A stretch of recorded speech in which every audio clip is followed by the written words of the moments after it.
$13 billion ships, 5,000 sailors and aviators aboard each.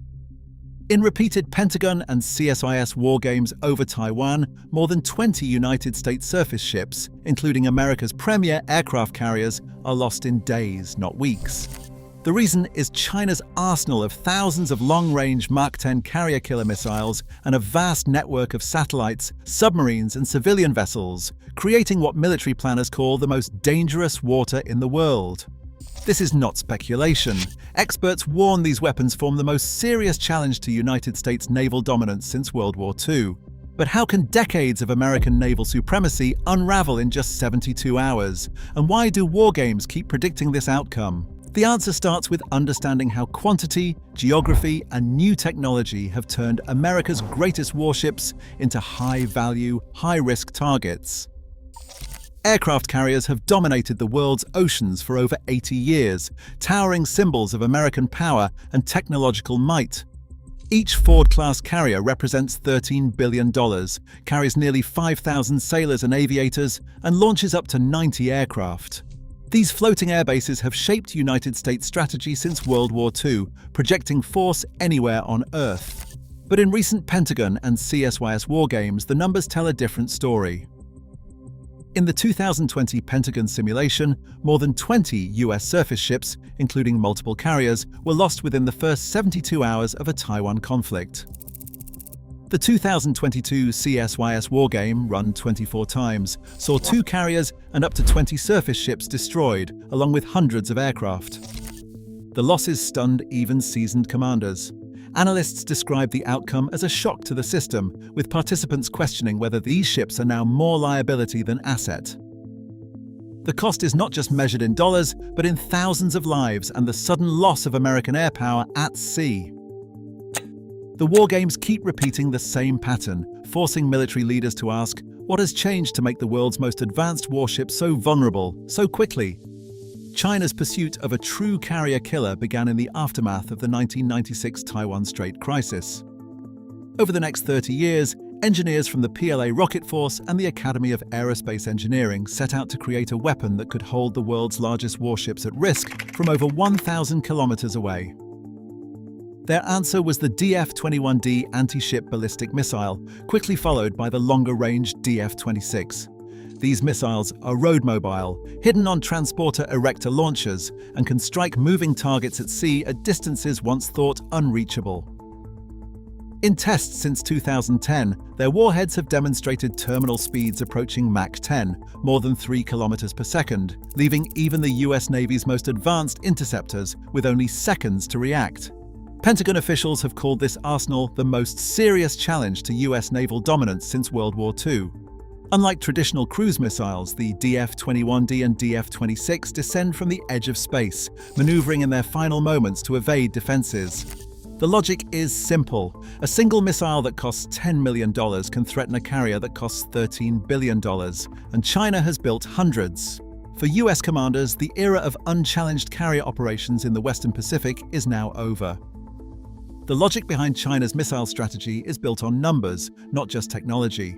In a confrontation, the outcome often comes down to what analysts call Salvo competition, a contest of volume between incoming missiles and the interceptors available to stop them. China's arsenal now includes more than 2,000 anti-ship ballistic and cruise missiles capable of reaching targets at sea. By contrast, an Arleigh Burke-class destroyer, the backbone of a United States carrier strike group, carries only 90 to 96 vertical launch cells, and not all are loaded with anti-missile interceptors. Across a full carrier group, the total number of available interceptors rarely exceeds 400 to 500. In practical terms, this means that a single massed salvo, say 200 missiles launched in rapid succession, can exhaust a group's defenses in minutes. Even with perfect aim, each interceptor is matched one-for-one against an incoming threat, but real-world salvos include decoys, jammers, and maneuvering warheads, forcing defenders to fire multiple interceptors per target. The math quickly turns against the defenders. Wargame simulations by the Pentagon and CSIS show that once the interceptors are spent, the remaining missiles reach their targets unopposed. In this contest, quantity becomes its own form of quality. The world's most advanced warships are now at risk, not because they lack technology, but because they are simply outnumbered. Stretching from southern Japan, past Taiwan, and down to the Philippines, the first island chain forms a natural barrier at the heart of the Western Pacific. For any US carrier group tasked with defending Taiwan, this line is not just a map feature, it is the edge of a vast, deadly zone. Inside this arc, American ships are exposed to land-based missiles, submarines and aircraft operating from the Chinese mainland and its outposts. The geography offers no real cover. At its narrowest, the distance from the Chinese coast to the open Pacific is less than 400 miles, well within the range of DF-21D and DF-26 missiles. US commanders cannot keep carriers safely offshore and still provide air support over Taiwan. To launch and recover jets in time to matter, the carriers must move inside the first island chain, directly into what Admiral Davidson called the most dangerous water in the world. Here, every movement can be tracked, and every surface ship becomes a target. The logic of geography now favors the defender, not the force that once ruled the open ocean. Beneath the surface of the Western Pacific, another threat moves in silence. China's Navy now fields over 70 submarines, including a growing number equipped with air-independent propulsion and nuclear power. These boats patrol the narrow straits and deep channels that cut between Taiwan, the Philippines and Japan. They are natural choke points for any US carrier group operating inside the first island chain. The US Navy once relied on a network of undersea sensors and constant patrols to keep enemy subs at bay. But after decades of focusing elsewhere, anti-submarine warfare faded from the forefront. The consequences became clear in 2005, when a Swedish Gotland-class submarine invited to a US naval exercise managed to shadow the USS Ronald Reagan carrier strike group for days without being detected. In the simulation, the Gotland closed to torpedo range and sank the carrier, exposing gaps in American defenses that remain difficult to close. Chinese naval planners studied that exercise closely, adapting similar technology for their own Yuan-class submarines. Today, US commanders must reckon with the possibility that while missile salvos dominate the skies above, silent hunters may already be waiting below. China's ability to strike moving ships at sea depends on finding them first. Over the last decade, the People's Liberation Army has built one of the world's largest space-based surveillance networks, fielding over 300 satellites dedicated to ocean monitoring. The Yaogan constellation alone provides near-continuous radar and optical coverage across the Western Pacific, tracking the wakes of carrier groups even in cloudy weather or at night. On the coast, massive over-the-horizon radar arrays scan hundreds of miles out to sea, feeding data into command centers in real time. But satellites and radars are only part of the picture. Thousands of civilian fishing boats, organized as maritime militia, patrol key straits and shipping lanes, reporting sightings through encrypted channels. These vessels, equipped with automatic identification systems, can shadow warships and relay their positions, closing gaps between satellite passes. In 2023, a high-altitude balloon crossed the continental United States, demonstrating China's reach into the stratosphere for intelligence gathering. All these sensors, space, sea and sky, are fused together by teams of intelligence, surveillance and reconnaissance operators, building a live map of the Western Pacific. Once a carrier group is located, its position can be relayed within minutes to missile batteries and bomber crews standing by for the order to fire. The entire process, from first detection to missile launch, can unfold in less time than it takes a carrier to change course, completing the kill chain that makes massed missile salvos possible. Hour 0. Missile warnings flash across Pacific command centers as hundreds of Chinese ballistic and cruise missiles streak toward US airfields in Japan and Guam. Runways at Kadena and Anderson are cratered, fuel depots erupt in fire, and hundreds of parked aircraft are destroyed before they can take off.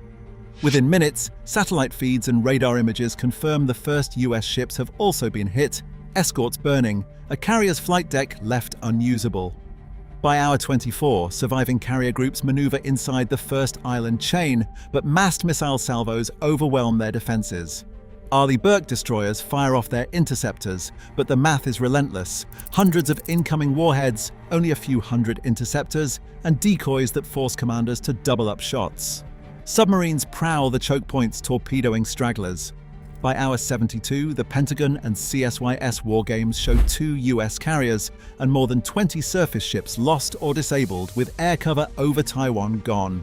This is not fantasy. This is what Pentagon wargames repeatedly show.